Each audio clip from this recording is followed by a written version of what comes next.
Number 4, digital products. Ito ang asset na pinaka-paborito ko dahil hindi ko na kailangan ng storage or ng warehouse. Hindi ko na rin kailangan ng magdi-deliver or ng mga courier para mapunta sa mga customers. Hindi ko na rin kailangan itong i-package, i-plastic o i-box. At higit sa lahat, hindi ito nauubos or unlimited. Ito, gaya ng mga e-books, online courses, mga games, mga apps o softwares, mga videos, music files at kung ano-ano pa na makikita mo sa internet. Ang kagandahan pa sa mga digital products, pwede kang kumita 24/7 at araw-araw.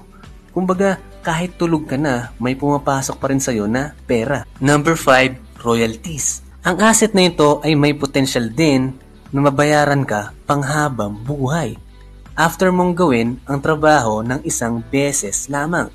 Sa ganitong paraan, kumikita ang mga musician, gaya ng Eraserheads. Kahit matagal na silang disbanded, kumikita pa rin sila ng pera mula sa mga kanta nila. Tingnan mo rin si J.K. Rowling na nagsulat ng Harry Potter. Kahit napakatagal nila na itong nasulat. Kaya kada may bumibili ng libro niya, mapa physical or digital, kumikita yan ng pera. Number 6, cash. So siyempre, ang cash, asset yan. Kung wala kang pera, paano na? Paano nga magtatayo ng negosyo or ng iba pang pagkakakitaan? Kaya ang cash ay asset talaga para magamit mo upang gumawa pa ng mas maraming cash. Number 7, skills.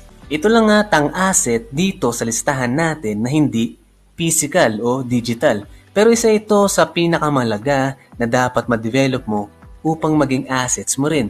Ang mga skills na ito ay maaaring leadership, management skills, selling skills, marketing skills at iba pa na magiging factor sa pag-build mo ng iba pang assets na nabanggit sa ating listahan.